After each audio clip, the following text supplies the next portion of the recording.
Okay, let's get to our panel. With me here in the studio is Philip Brenner. He's an expert on U.S. Cuba relations, and he's a professor of international relations at American University. Joining us from Havana is Carlos Alzugaray. Also with us in the studio is James Early. He is a former director of cultural heritage at the Smithsonian Institution. He has also visited Cuba more than 50 times. Welcome to all of you to the show. Philip, let me start with you. Listening to Michael Voss there talk about Fidel Castro. A year since Fidel Castro died, let's talk about what he left Cuba, his legacy. I mean, there have been some significant achievements under Fidel Castro. We think about healthcare, education in Cuba. Is there a debate going on in the country now about his legacy and where Cuba goes to from here? Well, I think the most important thing that Fidel Castro did was leave Cubans with a sense of dignity that they didn't have before. Cuba was very much a colony and had a colonial mentality until the 1959 revolution. And he gave Cubans a sense of being proud of being Cuban. Partly it was the international achievements, it was the development of the country, but people respected, and they felt that at an individual level. Even the people who were leaving felt that at an individual level. And that's something they want to preserve, that sense of individual dignity. And the only way they can do that is by not having a large income gap. They can also do that by making sure there are social services for everyone universally, as there have been. And also they need to develop. And so the debate has not been about the goals that Fidel Castro has established, but how to achieve them fully. No other country has been able to do that. James, we just heard from our correspondent there telling us that Raul Castro, who took over from Fidel Castro, will be stepping down early next year in February.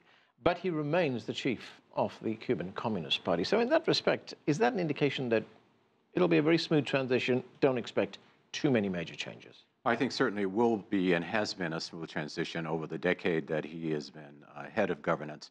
I think that term step down, though, is really a problematic term. It's a misnomer. This is a constitutional requirement, a legislative requirement that was proposed by Raul Castro, adopted by the National Assembly. So it's not his individual decision. Cuba is very keen on following its constitutional guidelines. So this whole notion that somehow Raul Castro simply makes decisions and everybody steps in line is really problematic, as I think was the case with Fidel Castro, notwithstanding the fact that Fidel Castro was quite highly recognized, and whatever he said had great measure and influence in the country. So that by legislation, now we have term limit. Cuba has term limits in effect. That's, I think, the proper way to look at this.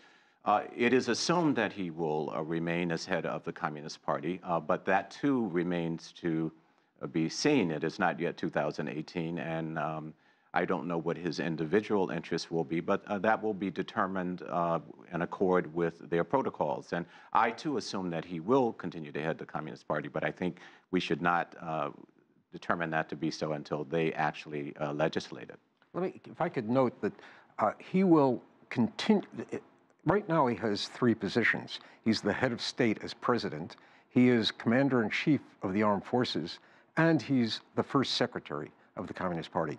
He was elected first secretary, re-elected first secretary in 2016, and that's a 5-year term. So presumably he would hold that until 2021, although he's not been well lately. He's 86 years old. I would be interested to know from Carlos Alzugaray, who's a very distinguished scholar of this, what he thinks about the role that Raul will play in the military. Will he keep his position as commander-in-chief of the armed forces? If I could, I would go to Carlos Alzugaray, but we're having a technical issue right now, and he can't communicate with us. So as soon as we get that fixed, we'll get to him. But let me ask you this, Philip. You were talking a moment ago that, Cuba came out of this era of being looked at as, or Cubans seeing themselves as some kind of people who are colonized. Now there's, of course, a new relationship that's emerging with the United Nations, with the United States. And those in Cuba who feel that, they don't want this improvement in the relationship with the United States. Do they feel that this could be some kind of neo-colonial relationship?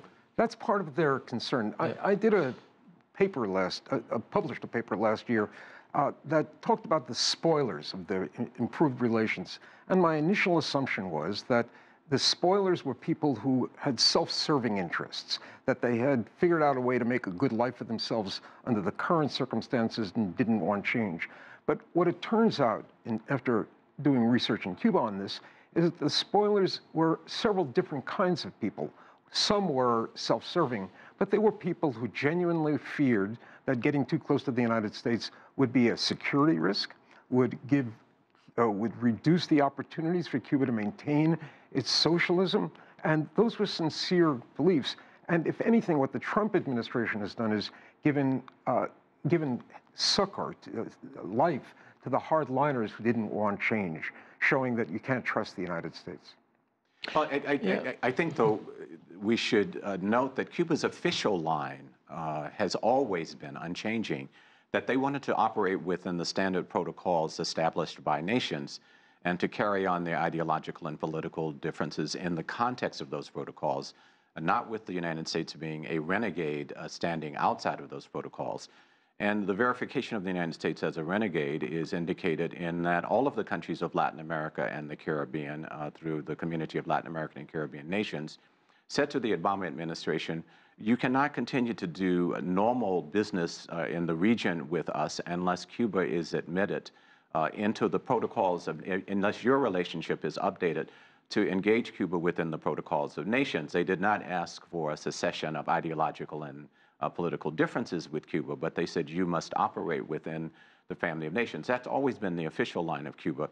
The term hardliner, I think, is also problematic. There are conservatives, I think, that who see a certain way to socialism. There is a debate that has been going on in Cuba since the fall of the Soviet Union on multiculturalism. It is not about race or ethnicity. Yeah, but to Philip's point about these being self-serving conservatives. Well, self-serving would suggest that these are individuals who are serving their individual interests rather than looking at a certain kind of statecraft, different ways of handling statecraft. And I would suggest for the most part that where the differences occur in how statecraft will be carried out, not how individual personalities will situate themselves. And I agree with you, yeah, yes. Yeah. Now, James, President Obama did make significant progress in improving relations with Cuba. A lot of that is now being rolled back. Some of it. Not a lot of it, yeah. Some of it. How is that hurting Cuba? Well, it directly hurts the citizens in Cuba because U.S. tourism is a considerable import to the development of cuenta propistas, small-scale economic enterprises, cottage industries and houses and private restaurants and the like.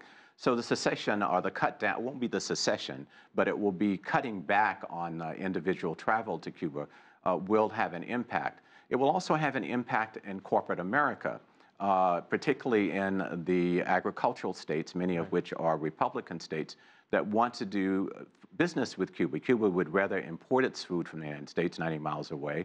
It uses as substitute countries Mexico, Vietnam, Brazil, but that raises the transportation costs and whatever the chain of economics it adds. So practically, they would rather do it from here. And many people in the U.S., including Republicans, want to do business with Cuba. So the Trump administration cutting out any interaction with the Cuban military, which it does oversee a lot of enterprises in Cuba, including hotels, that will cut the U.S. out of the market. The Mariel port, which is a kind of free port, United States business will lose its competitive possibilities there. But there are standing agreements. I think there were 21, 22, 23 agreements, postal agreements, drug interdiction, postal issues. Those things continue. I think the Cubans have taken a realistic assessment.